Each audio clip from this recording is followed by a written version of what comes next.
dedication, hard work, self-sacrifice. That's Larry Bird. Nobody does it better than Larry Bird. Hi, I'm Red Auerbach. Along with Larry Bird, we're going to show you what it takes to play winning basketball. Over the years, the game has changed. Used to have the two-handed set shot, went to the one-handed shot, the jump shot, the hook shot, the sky hook, various dunks, or whatever. But one thing has never changed, and that's fundamentals. Fundamentals are fundamentals. Remember, all you're trying to do is take a round ball, stick it in the hole more times than the other guy.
Winning is great.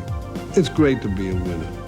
Remember, if you sacrifice and you play hard and you win, you go all summer long with your chest out. I was a member of a winning team.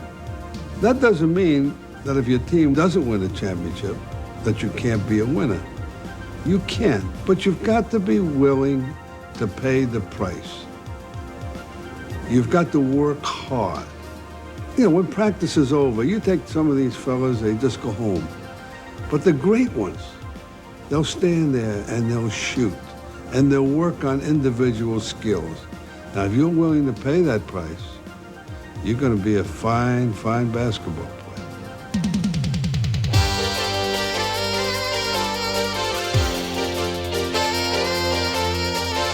We're going to show you what it takes to become a good shooter. There's a lot of work that goes into that. And the most important thing in shooting, after you learn the techniques, which you'll see now, is not to practice from too far.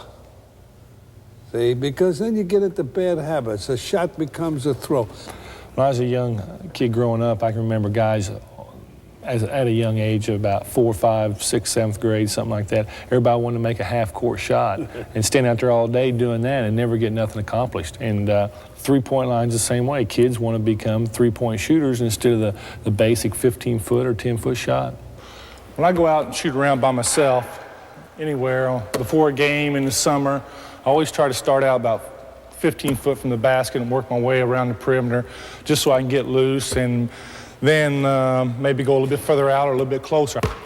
What I try to do, just come out and get good rotation on the ball, get the backspin, try to get a good release, and I always focus my eyes on the rim before I shoot the ball. I feel if you don't do that, it's like shooting at a moving target. Larry, hold it a minute. You were talking about different things about shooting. What about your balance? Balance is very important. What I try to do when I shoot the basketball, Red, is keep my feet planted towards the basket or somewhere close. When I shoot the ball, when I'm warming up or just out here, or if I have a wide open shot in the game, it seems like I always have my right foot forward. And when I go to release the ball, I use this as balance more so on this, and this is just to get me up on my toes when I shoot it. Now, and you bend your knees, right? Right. I think that's very important. Now, it's is that according to distance or according to just natural? I think it's distance. The further you're out on the court, the more bend you're going to get, the more ump in your takeoff. But I think that it's very important to have a good balance, and you got to be down at all times to give you some flexibility. All right, now, What about when you shoot the ball? What do you do about holding the seams or the backspin? Why do you do that? Well, I try to get my fingers into the seams every time I shoot the ball. It's not possible every time, but if I got time, somebody throws me the ball, if I got time to make the adjustment, get my fingers on there, I think it's very important because one thing, the distance, I feel the further I'm out on the court, if I get my fingers in there, it gives me a little something to hold, to push off. I also feel that I can get better rotation on the ball, which I think is very important because if you get good rotation on the ball, if it hits the rim, it's going to bounce around, give you that extra bounce maybe up there to fall in. That's what they talk about, you know, the good shooters seem to be lucky shooters, but there's a reason for it. That's true. The other reason I like to get my fingers into the seams is because if I don't, it feels like a beach ball to me. It don't feel right. The ball does not feel very good in my hands at this position. Now, what do you do with your, for example, your head? My head is always, my eyes are always planted on that rim. You don't watch the ball. Never watch the ball. It's all feel. I think consistency is real important when shooting the ball. I try to have the exact same motion each time I take my shot.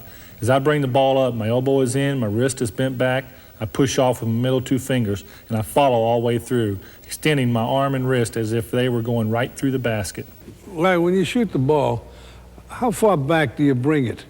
Well, I take it up to the side, Red, where I can see it out of the corner of my eye. The one thing that I've always learned, if I brought it back any further than that, it's more of a throw than a shot. So when I take it up, I feel more comfortable if I just take it to the side of my head and just follow through. If you take it too far back, what happens? I don't have really no direction of the ball. I don't really know where it's going to go. It's more of a throw. Of course, me, you know. Don't mess with success. You don't have to be a picture shooter. No matter what you do, as long as it works, stick with it. Larry, when you shoot the ball, you very seldom take a jump shot. Why? Well, the further I am from the basket, the less I want to jump because I think I have to have good balance in my feet. I have to be able to be planted and go up. I really don't get that much air time, but I do just get enough to get the ball up over the rim. But if I'm in the lane 13, 12, 10 foot and somebody's on me, I do have to jump a little bit higher. But I'd rather stay on the ground because I'm not a great leaper, but I think I can get away with it out on the court if I keep my feet planted and keep good balance. A lot of people think the bank board is just to hold the rim and net in place. But remember, the bank board can be one of your best friends. I feel that there's a variety of places that you can place the ball off the backboard easy enough for the ball to drop in. As shown here, there's 4 or 5 or 6 different spots that I can place a ball in the same area and you can still go in for 2. Every time you look at the backboard, remind yourself that the back of the rim is only 6 inches from the backboard. So all you have to do is touch the board. It's an added plus. It's a big plus. Use it wisely.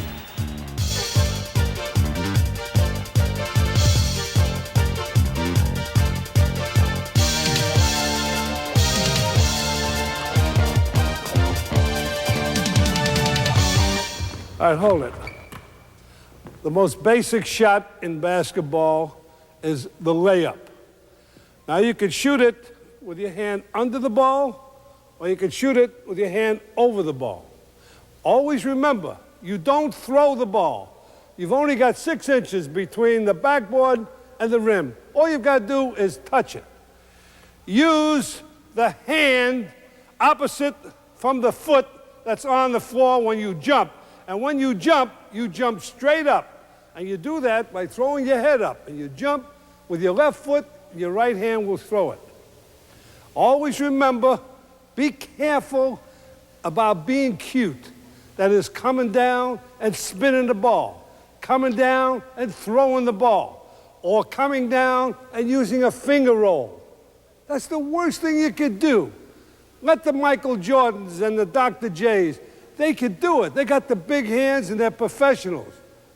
But always remember, a layup is a layup. If you're free underneath the basket and you can dunk the ball, don't fool around. Just stuff it in. Players today, every once in a while, get carried away and they want to have showtime. They want to play to the crowd. So they slam it hard, and a lot of times it hits the back rim or it hits the front rim on the side and pops out.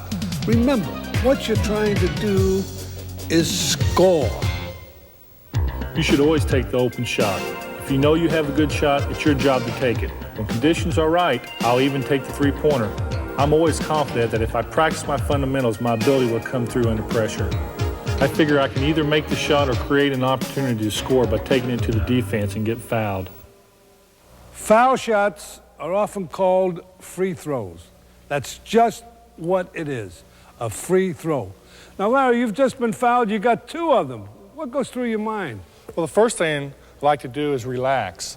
After run them down the court for 2 or 3 minutes, you get a little bit tired and you don't want to step the line real quick because you do have plenty of time to shoot them. So what I like to do is take my time, step to the line, relax, block everything out, and just concentrate on that rim. I always take a couple dribbles, mess with the ball a little bit, then go down, bend my knees a little bit, and relax. Now, wait a minute. I gave you 2 free throws, you made 1, and you stepped back. Why did you step back? Well, I always feel that a guy that shoots a free throw and stands on the line is just adding pressure on himself. What I like to do, I like to get away from the line, go through all my thinking again, wait till the official gets through arguing with all the coaches, all the players, regroup, come back to the line when the official's ready to give me the ball, and start all over again. I think I'm a better free throw shooter because of that. Larry, when you got these 2 free throws coming, does it ever go through your mind the score, or you might miss one, or what? I never, ever think that I'm gonna miss. Every time I walk to the free throw line, I always add up 2 points. Well, I'm gonna tell you something. When I sit in the stands and you're playing out there, I look at the score, I automatically add 2, I'll tell you that. That's added pressure. Great shooters are not always great scorers. The reason being, just because you can shoot doesn't mean you know how to use a screen. Doesn't mean you got that real great hustle. It doesn't mean that you know how to fake and feint and get open for your shots. But a great scorer usually has both. Let's watch it. DJ has the ball about 15 feet from the basket and sees me open underneath, but I've decided that I have a big man on me, so I go outside, fake the outside shot, get the defensive man leaving his feet, take the ball into the basket, seeing that there's 2 or 3 defensive players standing there waiting for me, guarding my right hand, I take the ball up left hand and bank it off the board. Ball fakes are a very important part of the game. I like to use them to release defensive pressure and make them stay back off of me, or make them either get up close to me so I can make a quicker move going left or right. Some of them I use, I like to fake right and go left, or I like to fake left and go right. The one that I like to use the most is a head and shoulder fake, because if you don't react any quicker than that, it's always 2.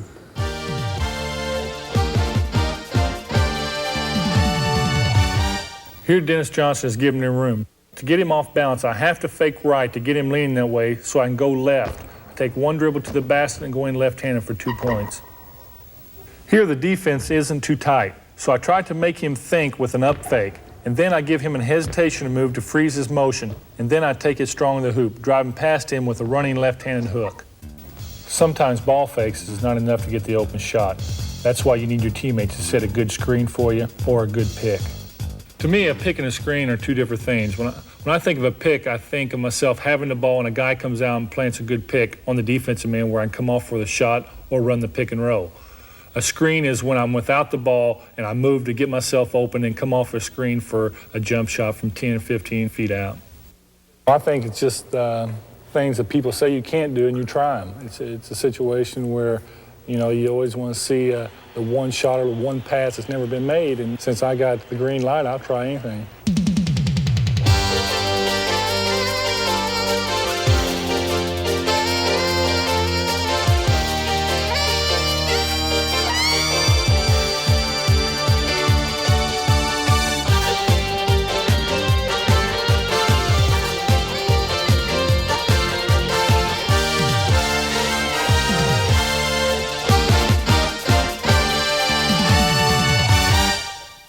I usually like to ride to the game by myself. I can get more out of it, and it's one of them times of days where you're by yourself and you can think a little bit better, and you can anticipate a little bit what you're going to do out there. Just like tonight, I know who's going to guard me. I know I can come off the picks and get a little bit better shots, and I really don't worry about it. I sort of just let my ability take over when the game starts. And that's what happens now. I just go through some small things in my mind, some real minor things, but once I step on the court, I just let my ability take over.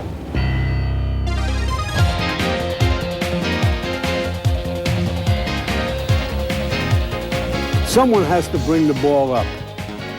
Somebody has to pass the ball and get it in the hands of the guys that can shoot it. But the way the game is played today, everybody has to know how to dribble and drive. Everybody knows and should know how to pass the ball.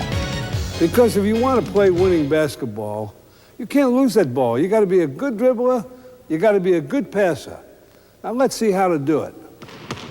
Here's Jerry Seasting showing you the various techniques of dribbling. Hey, Ray, what is all this? They go between their legs while they're dribbling, even in a ball game. Yeah, a lot of times they do that, Red, to get away from the defensive man.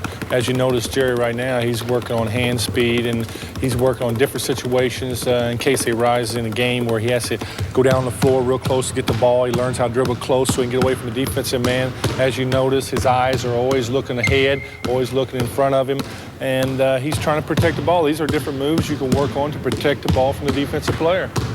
I guess they do that because after a while the ball becomes a part of them. That's right. You've got to do these things because you never want to be in a situation where you have to worry about putting the ball on the floor going left or right. You've got to be able to think that the ball is part of your hand. Now, this is one of the few team games where you can do a lot of things by yourself. That's right. This right here can be worked on anywhere. Driveway at home, basement, just about anywhere in the neighborhood. These are things that are very important in the game of basketball. You don't have to use all of them during a game. I don't think it's very necessary to go behind your back 50 times during a game or through your legs, but there are some instances where you have to get away from the defensive pressure. When you dribble, you must always be aware that the floor is smooth, the ball is round, that it's going to come back up to you, so you don't have to watch it. So you keep your head up. You bend your knees. Keep the dribble low. Use your other hand to protect the ball. Remember, the ball is controlled by the fingertips, so that the hands must remain soft and you feel the ball as you dribble.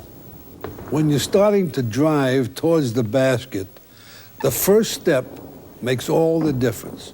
Watch Jerry Seasting fake, and as he moves to go around Sam Vincent, he steps as far as he can to put the ball past Vincent. So he's already beaten him with just the first move. When a player is coming up the court, he needs a lot of skills to get by the defense.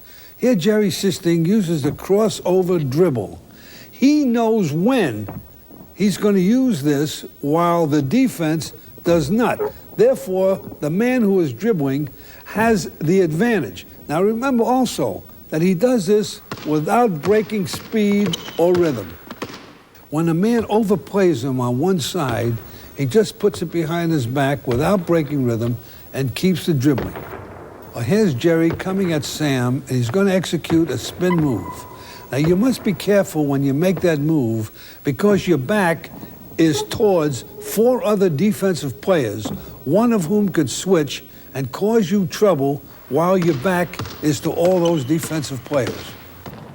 All right, let's watch Sam bring the ball up. You notice he went behind his back without breaking stride, just as Jerry did, but he stopped for that jump shot. Now, only he knew when he was going to stop. That's what makes it such a powerful weapon. The defense has to guess when he's going to stop. Great penetrating guards like Isaiah Thomas, Magic Johnson, or many years ago, the great Bob Cousy. They know that when they penetrate into the paint area, they can either take it to the hoop, or if they draw a man over to them, that is their double team, they can dish it off. But they'll always find a way to take the shot or hit the open man. Nobody can run as fast as the ball can travel through a pass. Therefore, the best way to beat the defense is to pass the ball. And you don't have to be fancy to be effective. Remember, no pass is a good pass unless somebody catches it. And the most basic pass is the chest pass. When throwing a two-handed chest pass, remember, always step towards your target. When throwing the basketball, when you release it, make sure your thumb's always pointed down and the ball has a little bit of backspin on it. The bounce pass is executed like a chest pass, except the ball bounces about 2/3 of the way towards the receiver, so it bounces up to the waist of the receiver. This pass can be used when you're getting a lot of defensive pressure from a single or double team. To throw the hook bounce pass, you must step around the defensive man so that you get outside of the defensive pressure and throw a sidearm pass to the receiver. Here's something to avoid. As I see Danny Ainge cutting to the basket, I throw him a sidearm bounce pass. As you can see, I threw it behind him and the ball skidded on me, costing us an easy 2 points. The overhead pass is typically used to inbound the ball or often to feed a pivot man.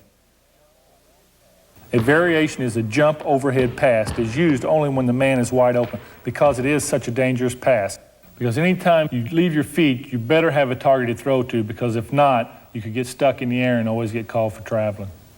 When throwing the baseball pass, it is a very dangerous pass because you just have one hand on the ball. When throwing the ball, it's much like throwing a baseball. You want to throw it in a direct, straight line to the receiver.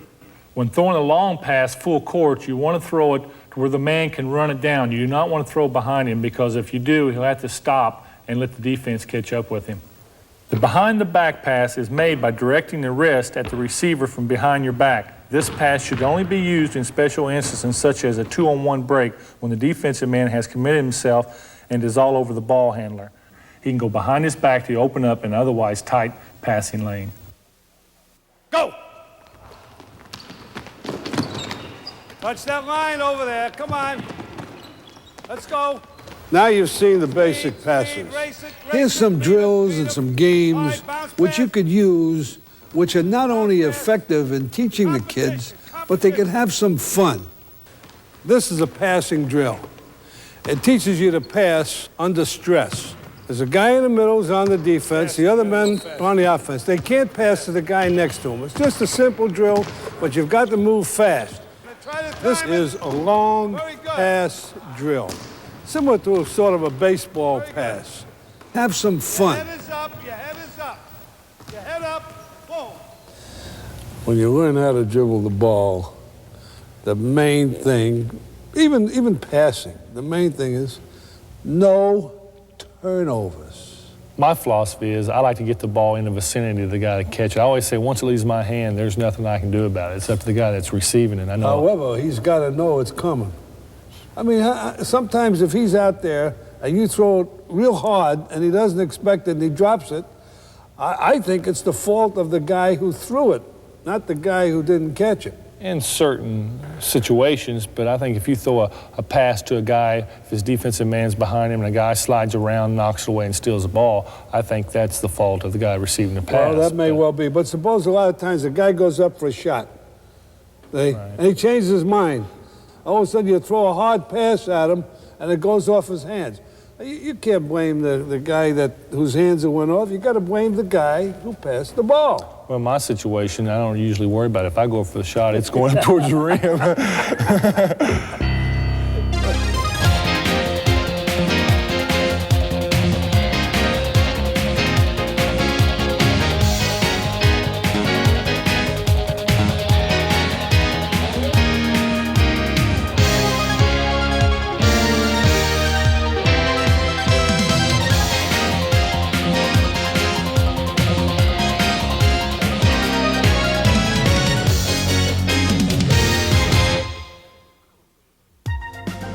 As a coach, fellas come out for the team.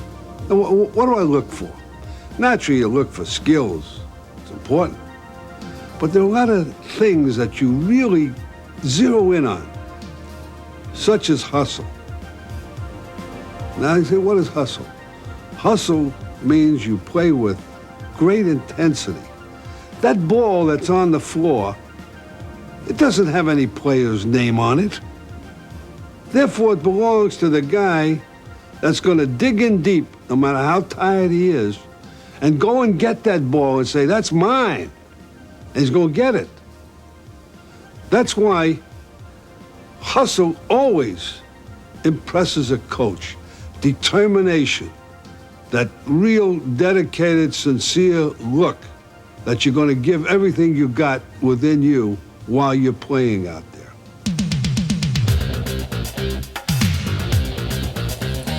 Larry, there's an old thing going around for years that you don't make a ball club with defense. You don't get the big salary with defense. And I think that's a lot of bunk. I think if a coach knows what he's doing out there and a guy knows how to play defense, he could contribute to that ball club.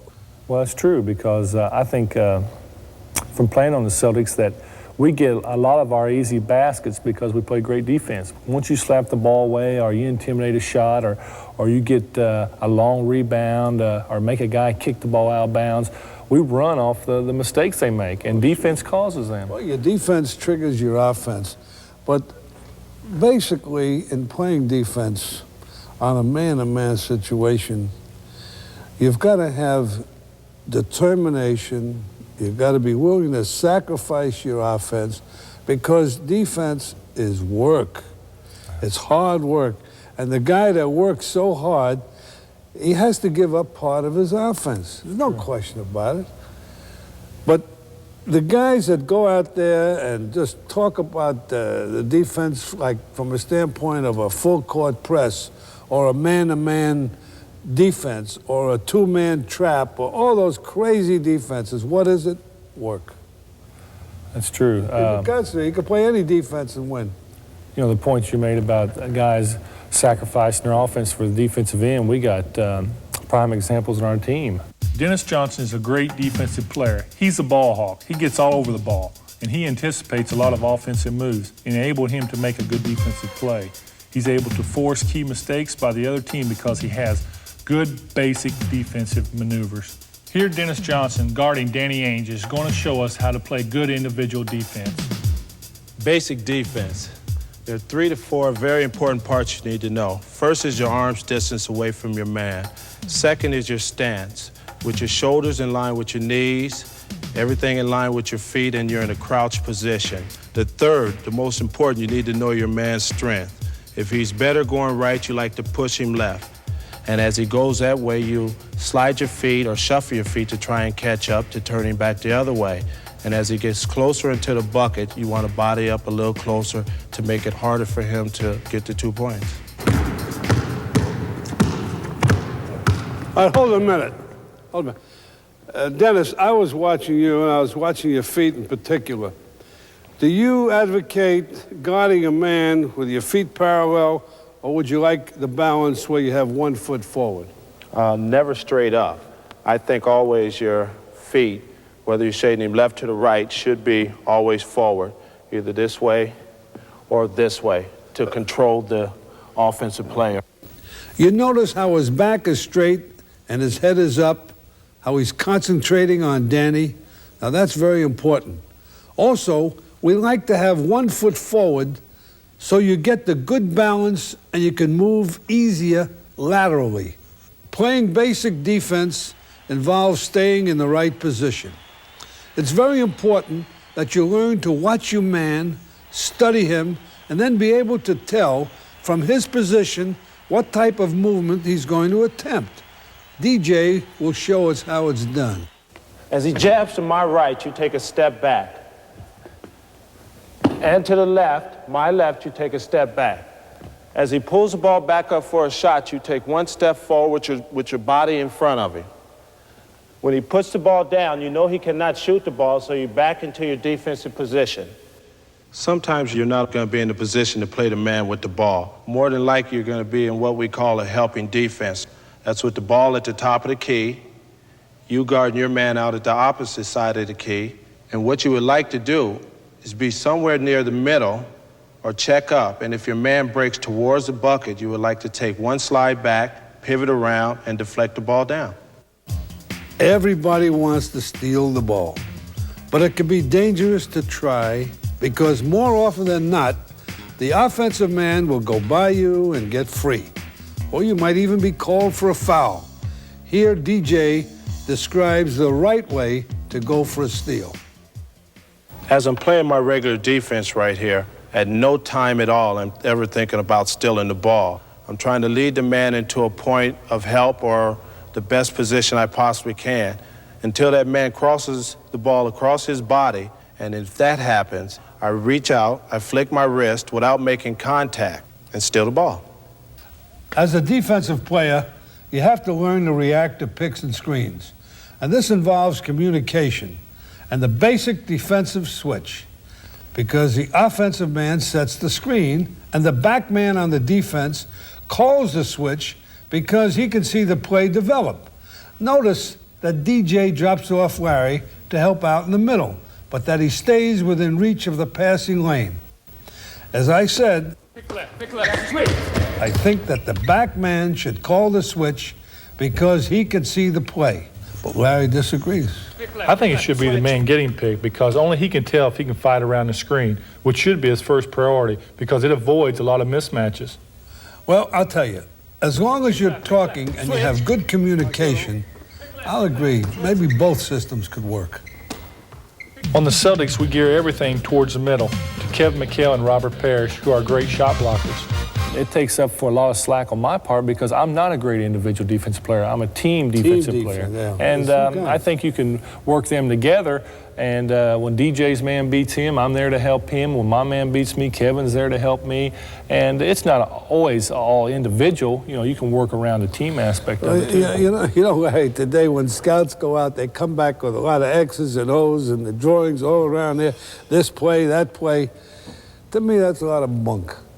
If you are concentrating and talking to each other and seeing what's going on, you could stop any play that way. You don't have to memorize the play because they could double cross you. That's true. And have a reverse. That's right. Once you're geared to going one way all the time, all of a sudden they put that extra little back door play or something in there, it's going to mess you up. But speaking or talking on defense is a very important part. Robert Parrish is the best I ever played with. He's always talking on the defensive end. He never says nothing on the offensive end, but he's always talking on the defensive end to help you out, and I think it's very, very important. You know, Larry, there's an old saying, when you're tired out there, but you're so good that the guy's got to be out there, you never rest on defense. If you're tired, you rest on the offense. That shows you how important defense really is. Buck Williams is down the low post. Kevin knows he's got all kinds of help to the middle. Buck gets the ball, looks. Jerry Sistine comes down to double team. He throws it back out to the top of the key. As the ball is thrown back into Buck Williams, I anticipate the pass, steal it, look up court, see DJ open, throw the baseball pass for an easy layup.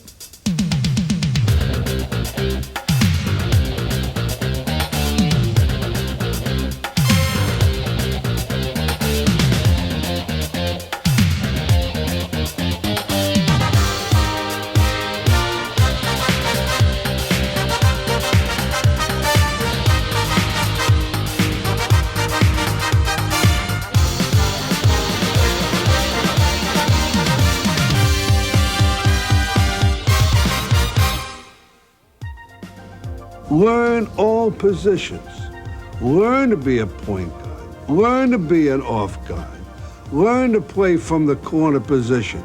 And there are times when you might go into pivot anyway, no matter what your size is, if the guy guarding you is smaller.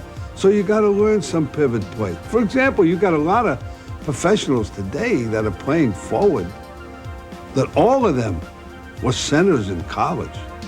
You have a lot of players playing guard who prior to that time, whether it's in college or professional, that were forwards, and they've got to adjust. So think about that and work on it.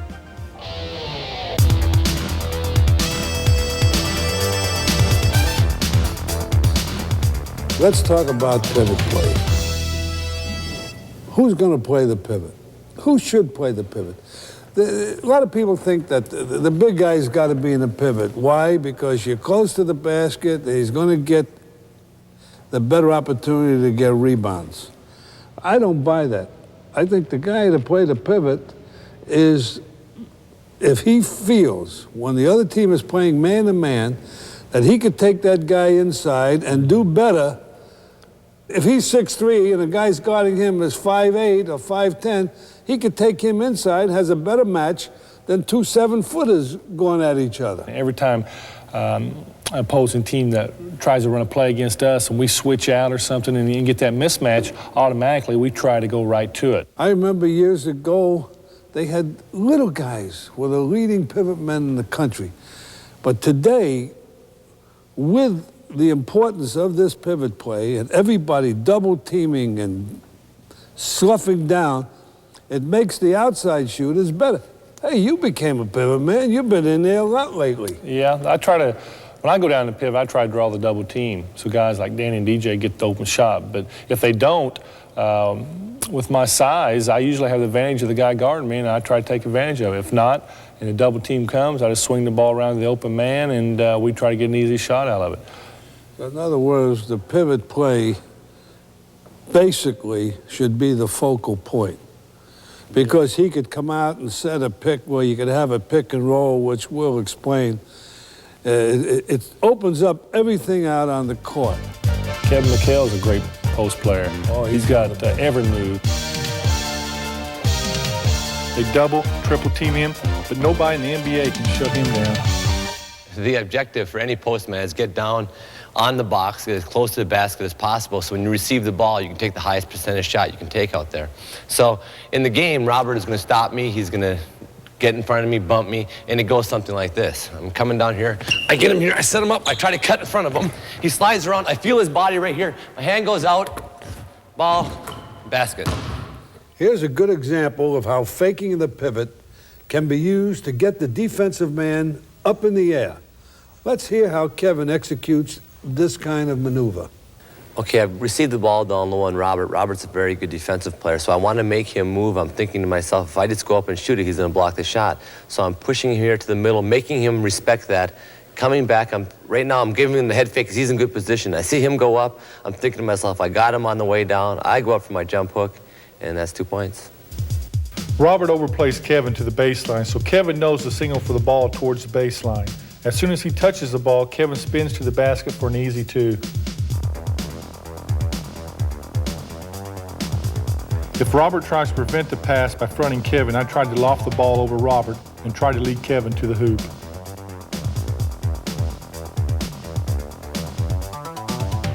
By now, Robert respects what Kevin can do if he gets the ball in his spot in the box, so Robert cuts him off.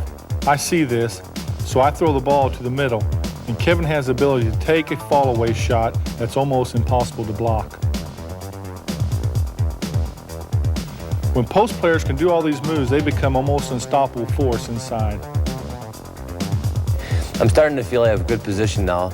I'm starting to widen out. I'm going to start calling for the ball. Here Larry makes a good move to get Danny off him. He makes a ball fake.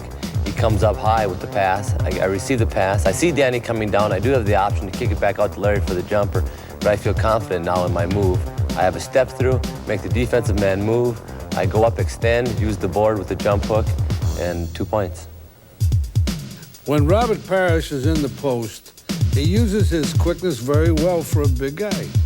Here, Danny waits for Robert to call for the ball, and Robert, as soon as he has control of the ball, spins around, keeping contact with the defender to go in.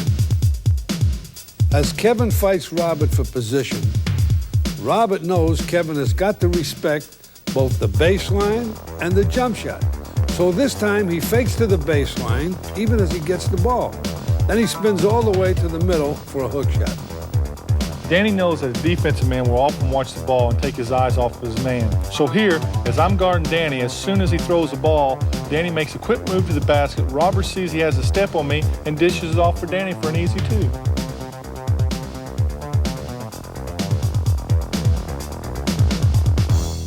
When Kevin gets the ball in position, but he draws a double team, he quickly looks back out to see if I'm in good position to take the open shot, and he gets the ball right back out to me. Here, Kevin, after getting his position against Robert, gets the ball down low, but he sees that I have height advantage over my man, so Kevin dribbles out, clearing room for me to establish a post position. Kevin sees Danny overplaying me, so he leads me to the baseline for a quick spin to the basket.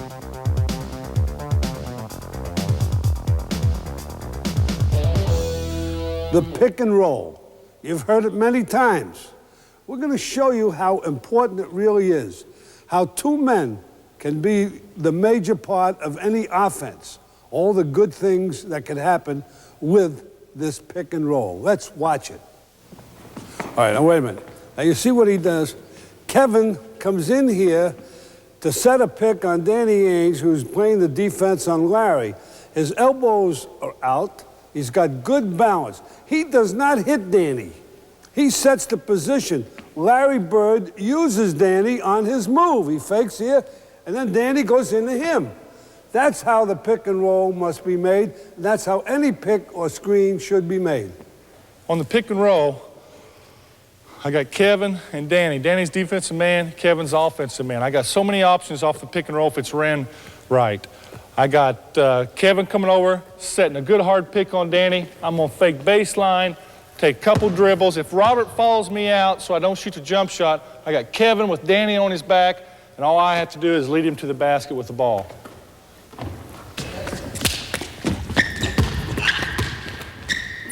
The other options that I have, if Kevin comes over to set a hard pick on Danny, Danny fights over the pick, I come off, Kevin fights his way down to the post.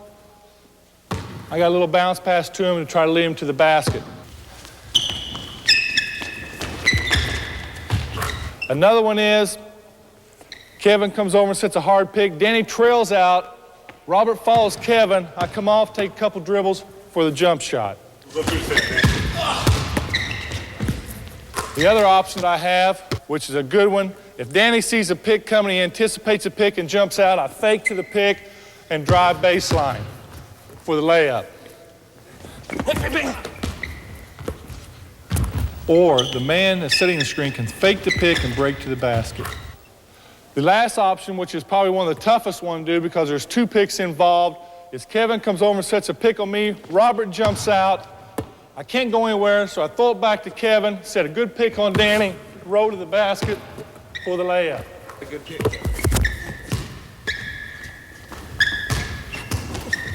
Oh, there it is, see? Well, now you've seen the offense. How do you stop it? Let's watch it. All right, hold a minute.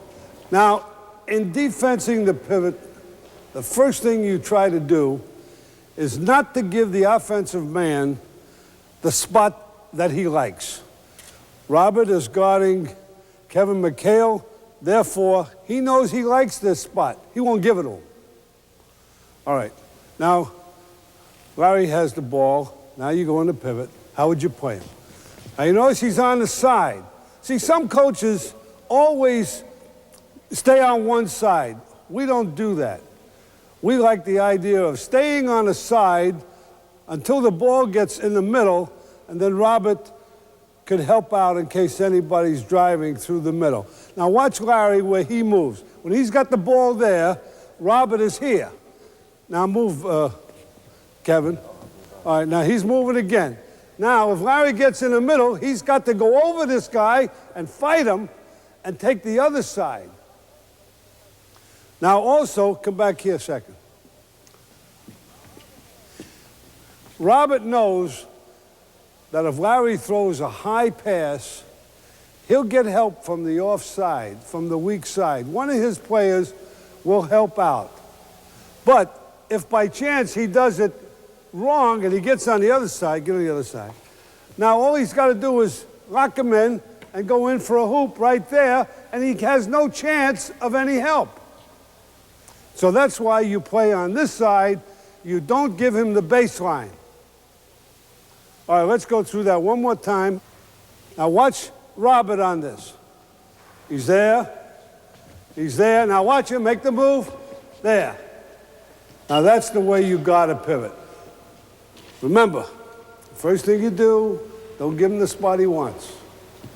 After that, stay on the baseline side until they get to midcourt and fight your way over and get on the inside. Everybody in basketball talks about blocking shots as if they all know how to do it. There's a right way and there's a wrong way, and there's no way. We're going to show this to you. That's a block shot. You smacked it out of bounds. They got the ball. We accomplished nothing. Well, maybe a little intimidation, but it's not worth the effort. Let's do it right. Let's block the shot where we either keep it in play or we get the ball. All right, go ahead, Danny. Come on. That's the way. Perfect. Beautiful. Now let's hear what's going through Kevin's mind as he makes the defensive play and gets the block. Okay, Danny needs to make a good move here and go by Larry. And now I'm thinking to myself, I don't want to give this guy the option to pass or shoot. I want to make him shoot. I want to take Robert out of the play.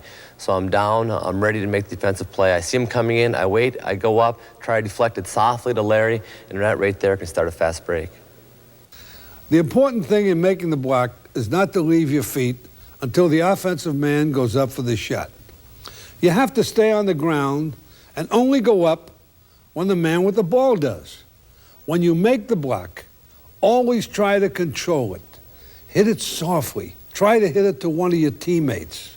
Let's talk about block shots. I know you're a very good intimidator and very good at blocking the shots. And one thing that I've always seen in your ability to block shots, yours and Kevin's and Robert's, is when you go up to block a shot, you don't swat it out of bounds. You keep it in play and you try to tip it to one of your offensive guys. In basketball, you want to play rough, you want to play aggressive with all of your body, except your hands when you're around the ball. When you're around the ball, your hands have got to be real soft and just be touching and controlling the ball. Believe me, it's fun to block shots, and I really like doing it. But as a player, when you're playing a really high-level game, you don't really think about actually blocking the shot. As a defensive player, I think much more about just forcing the guy to take a bad shot. Again, another really important aspect of the block shot is your confidence in your teammates, that you can go and block the shot and know they're going to cover behind you. And on the good teams like the Celtics, they do step in and cover behind you. And there's no way that a guy can be an effective shot blocker unless he's got a great defensive rebounder behind him, because, again, most of the shots you're not going to block. What made Bill Russell the best shot blocker was his ability to time the shot. He'd watch the offensive man until he went into his move, and then Bill would perfectly time his action to deflect the ball so either his teammates or he himself would come down with the ball.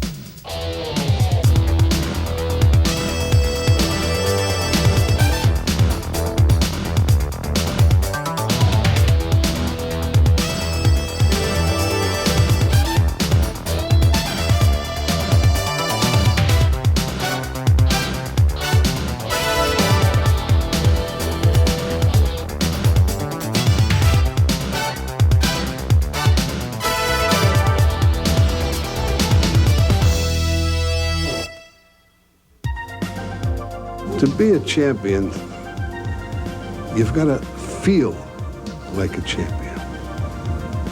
And you got to make people look at you like you're a champion. Now, this may involve a dress code.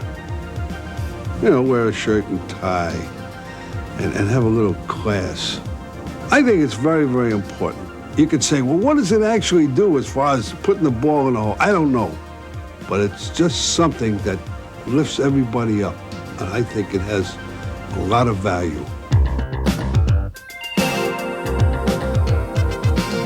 Rebounding.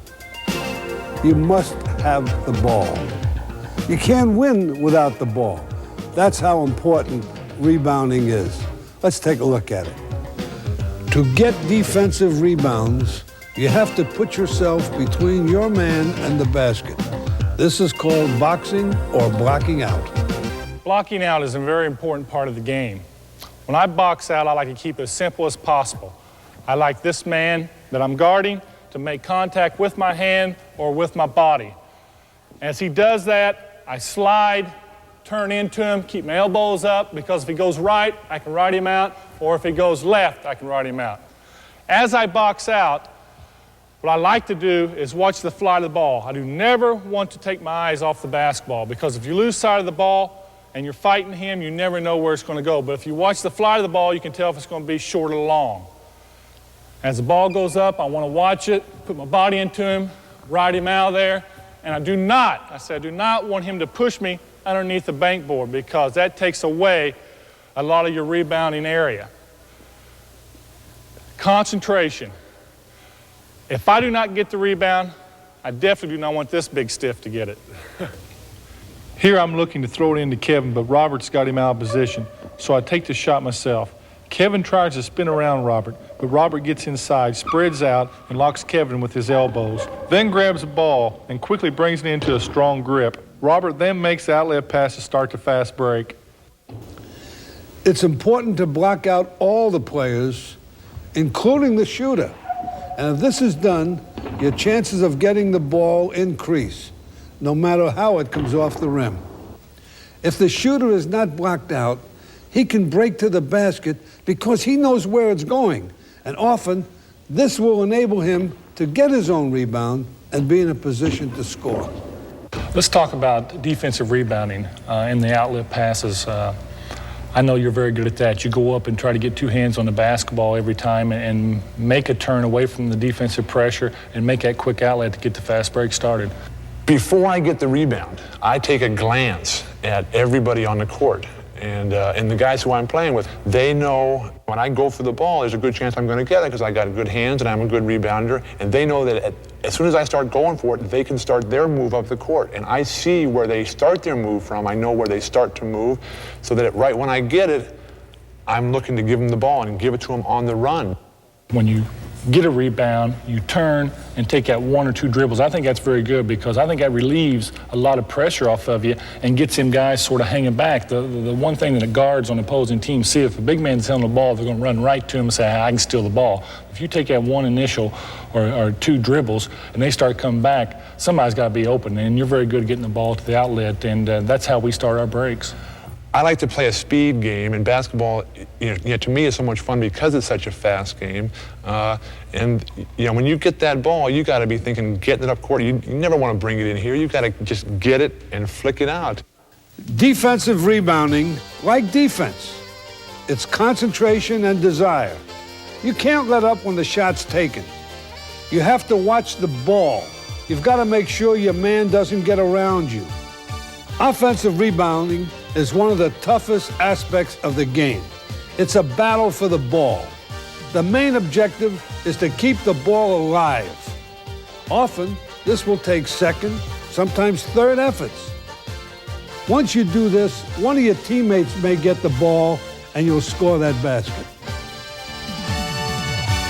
As an offensive rebounder, the key is positioning. And for you to be in position, you have to get your opponent, the man you're playing against, out of position. And the way to do that is by faking him, setting him up in one direction so that you can come back in the other direction, and now you're in position to get the ball. That obviously happens both ways. I can fake baseline and then step in front here going to the boards.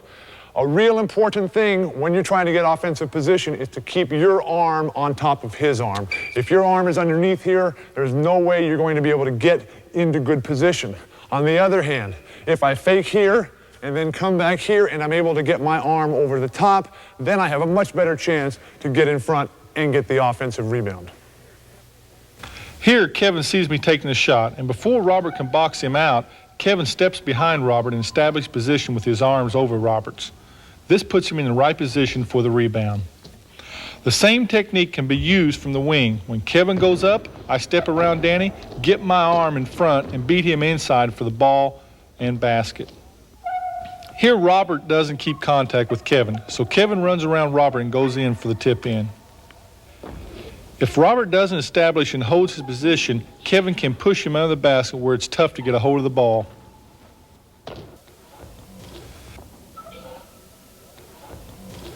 As I shoot here, Robert boxes out Kevin, but Danny watches a shot going up, giving me the opportunity to follow my shot and get the easy basket.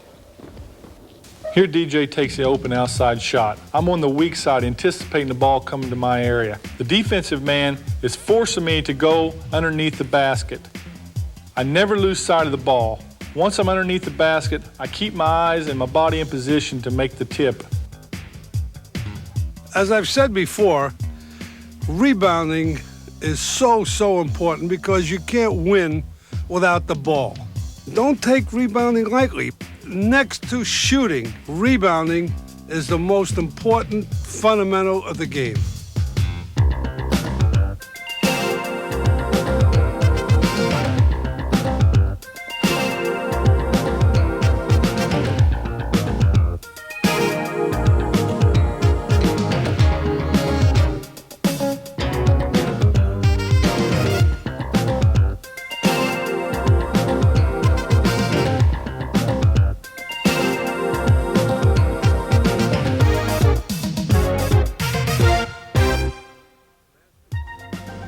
Basketball is not a faucet. You can't turn it on and off. A lot of players make a team.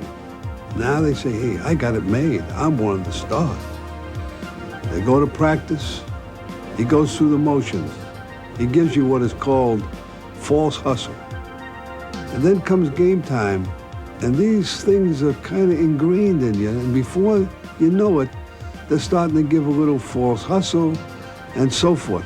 So the thing to remember is you play as you practice. You've got to practice hard if you want to play hard.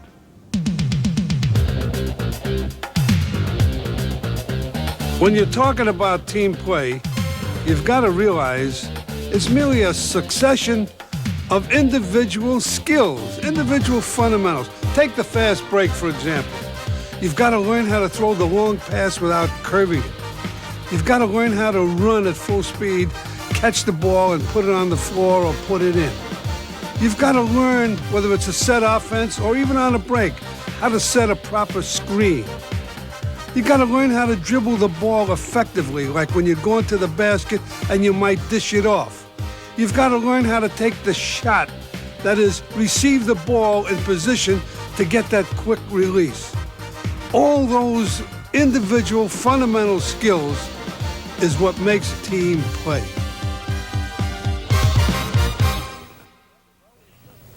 Well, we've just given you the basics of basketball, not only as a player, but as a coach or even as a fan. It also takes a lot of dedication, hard work, and a lot of luck. And remember, you have to play as a team. And that is winning basketball. I can remember, it's not how you play the game, it's whether you win or lose. That's my motto. And, you know, you can go out there and struggle and not play very well, but just as long as you win. And I know a lot of coaches and say that it's not important to win. But in my situation, it's my life. I got to win.